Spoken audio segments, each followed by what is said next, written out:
10th முடிச்சுட்டு 11th போற எல்லா பசங்களுக்கும் ஒரு பெரிய ஹைப்பா. சோ இந்த வீடியோல நம்ம என்ன பார்க்க போறோம்னா நெக்ஸ்ட் 1 இயரோட பிளான் நம்மளுக்கு எப்படி இருக்கணும். சோ ஒரு லாங் டேர்ம் கோல் நம்ம செட் பண்ண போறோம், டார்கெட் செட் பண்ண போறோம்.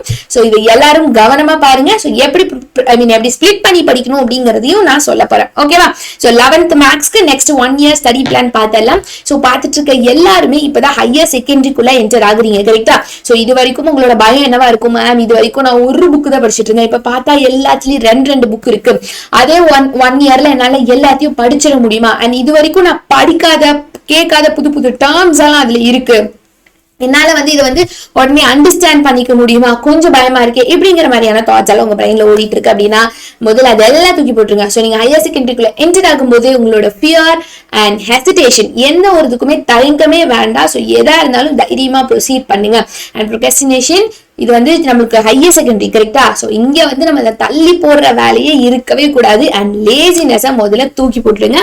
சோ இந்த விஷயம் எல்லாம் உங்க கூட இந்த இயர் ஃபுல்லா கேரி ஆகுதுன்னா ரொம்ப கஷ்டம். நம்ம சூப்பரா சர்வைவ் பண்ணி சூப்பர் மார்க்ஸ் வாங்குறது கஷ்டம். சோ இது எல்லாத்தையும் ஃபர்ஸ்ட் தூக்கி போட்டுட்டு நம்ம ஹையர் செகண்டரிக்குள்ள என்டர் ஆகுறோம். சோ உங்களோட மோட எப்படி இருக்கணும்? I am ready to learn new things. So நான் நியூ திங்ஸ் புது விஷயத்த கத்துக்க நான் ரெடியா இருக்கேன், எக்ஸைட்டடா இருக்கேன், இப்படிங்கிற மோட்ல தான் நீங்க படிக்க போகணும். சோ இப்ப நான் சொல்ல போற ஸ்கெடியூல பிக்ஸ் பண்ணிக்கோங்க. சோ இப்படியெல்லாம் நீங்க விட்டுருவீங்க, கேட்டுட்டு எல்லாம் விடக்கூடாது.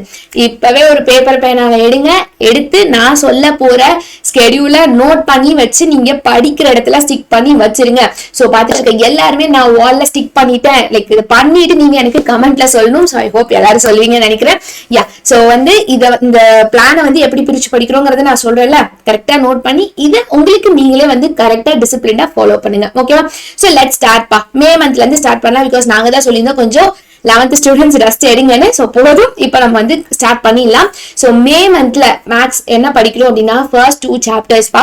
செகண்ட் சாப்டர் வெயிட்டேஜ் இருக்க chapters. So first and second சாப்டரை கம்ப்ளீட் பண்ண ட்ரை பண்ணுங்க. கண்டிப்பா கம்ப்ளீட் பண்ணிடலாம். சோ நீங்க கண்டிப்பா உட்காந்து ஒர்க் அவுட் பண்றீங்க அப்படின்னா முடிச்சிடலாம். சரிங்களா? டெய்லி உட்காந்து மேக்ஸ் போடுறீங்கன்னா முடிச்சிடலாம். சோ சாப்டர் 1 and 2 மே மந்த்ல கம்ப்ளீட் பண்ணுங்க. வால்யூம் 1 அண்ட் வால்யூம் 1லயே ஜூன் மந்த்ல சாப்டர் 3 and 4. ஏன் 3 and 4 ரெண்டா கொடுத்திருக்கேன் அப்படின்னா ஒன்னு பெரிய சாப்டரா இருக்கும், ஒன்னு குட்டி சாப்டரா இருக்கும். சோ படிக்கிறதுக்கு ஈஸியா இருக்கும். சோ தேர்ட் ட்ரிக்னோமெட்ரி நல்லா கான்சென்ட்ரேட் பண்ணி படிக்கிற மாதிரி இருக்கும். சோ அதை ஜூன் மந்த்ல ஸ்டார்ட் பண்ணிடுவாங்க. சோ நம்ம ஸ்கூல்ல நடத்தல அண்ட் ஸ்கூல்ல முன்னாடி போயிட்டு இருக்காங்க, இல்ல சம்பந்தமே எல்லாம் ஸ்கூல்ல எடுக்கிறாங்க, அதெல்லாம் இல்ல. நம்ம கணக்கு இது, நம்ம போக்கஸ் இது, எப்படியாவது நம்ம இதை முடிக்கணும். ஜூலைல சாப்டர் 6 and 7 முடிக்கிற மாதிரி வச்சுக்கோங்க. சோ 7ங்கிறப்ப வால்யூம் 2க்கு போயிடும். சோ அங்க நீங்க ஈஸியா தான் இருக்கும். ஸோ வால்யூம் 2 கொஞ்சம் போயிட்டீங்கன்னா இன்னும் கொஞ்சம் கான்சென்ட்ரேஷன் அண்ட் டெடிகேஷனை ஜாஸ்தி பண்ணிக்கோங்க. பிகாஸ் அதெல்லாம் ஹை வெயிட்டேஜ் பிளஸ் அதெல்லாம் உங்களுக்கு 12க்குமே ரொம்ப யூஸ்ஃபுல்லா இருக்கக்கூடியது. மேம் 5th சாப்டர் விட்டுட்டீங்க அப்படின்னு யோசிக்காதீங்க, அது ரொம்ப வெயிட்டேஜ் கம்மி, அதை நம்ம கடைசியில படிச்சுக்கலாம். சரிங்களா? இதை நீங்க ஃபாலோ பண்ணுங்க. ஜூலைல சாப்டர் 6 and 7 பாங்க.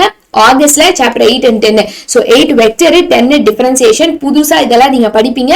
சோ கரெக்டா டைம் எடுத்து எல்லாத்தையும் ஒர்க் அவுட் பண்ணி ஃபுல் டெடிகேஷனோட படிக்கணும். செப்டம்பர்ல சாப்டர் 11 and 12 வச்சுக்கோங்க. சோ ஆப்வியஸா நமக்கு செப்டம்பர்ல குவார்டர்லி வந்துடும். குவார்டர்லி போர்ஷன்ஸ் ஃபர்ஸ்ட் வால்யூமா இருக்கும், அதை நம்ம கண்டிப்பா முடிச்சிருப்போம், பிரச்சனை கிடையாது. ரிவிஷனும் நம்ம பண்ணிக்கலாம். தென் செப்டம்பர்ல சாப்டர் 11 and 12 ஸ்டார்ட் பண்ணிருங்க.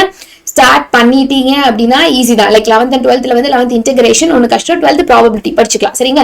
சோ சாப்டர் 11 and 12 வால்யூம் 2ல இதை ஃபினிஷ் பண்ணணும். தென் அக்டோபர் மந்த்ல அந்த பெண்டிங் விட்டோல 9 and 5 நான் பெண்டிங்ல விட்டுருப்போம். சோ அதே நம்ம இங்க படிச்சுக்கலாம், பிளஸ் ரிவிஷனும் பண்ணிக்கலாம். சோ நவம்பர் மந்த் ஃபுல்லாவே நம்ம ஒரு சூப்பர் ரிவிஷனுக்கு வச்சுக்கிட்டோம் அப்படின்னா டிசம்பர்ல வர போற ஹாஃப் இயர்லி எக்ஸாம் நம்ம சூப்பரா எழுதிடலாம். சோ நம்ம ஹாஃப் இயர்லி எக்ஸாம் நல்லா டெடிகேட்டடா படிச்சு எழுதினா மட்டும்தான் அடுத்து வர போற ரிவிஷன் எக்ஸாம், பப்ளிக் எக்ஸாம் எல்லாத்துக்குமே நம்ம ரெடி ஆக முடியும்.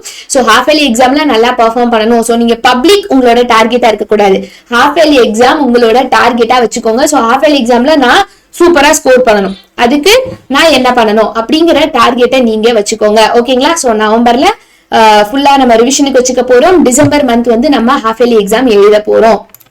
டன் இது முடிச்சுட்டு ஜான்ல இருந்து மார்ச் வரைக்கும் இருக்க போற டைம்ல இதெல்லாம் நீங்க என்னதான் ஓவரால் படிச்சிருந்தாலும் அங்கங்க பேக்லாக்ஸ் வச்சிருப்போம். அந்த பேக்லாக்ஸ் எல்லாம் முடிச்சுட்டு கம்ப்ளீட்டா நம்மளோட ரிவிஷன் தான் ஸ்கூல்ல வைக்க போறோம். ஒரு ரிவிஷன் டெஸ்ட்டுக்கும் நம்ம சூப்பரா படிச்சு பெர்ஃபார்ம் பண்ண போறோம். சோ இதை நீங்க ஸ்டார்டிங்ல இருந்தே ஃபாலோ பண்றீங்க அப்படின்னா கண்டிப்பா நம்மளுக்கு பர்டனா இருக்காது. சோ உங்களோட மைண்ட் செட்டை நான் ஸ்டார்டிங்ல இருந்தே ஃபாலோ பண்ண போறேங்கிற மாதிரி வச்சுக்கோங்க. சோ வீடியோ பார்த்துருக்க எல்லாருக்கும் ஒரு பெரிய ஆல் தி பெஸ்ட். சூப்பரா இந்த அகாடமிக் இயர் ஸ்டார்ட் பண்ணுங்க. பார்த்துட்டு இருக்க எல்லாருக்குமே எல்லாருக்குமே என்ன சொல்றது, சூப்பரா இருக்கும் இந்த year. All the best. Bye by.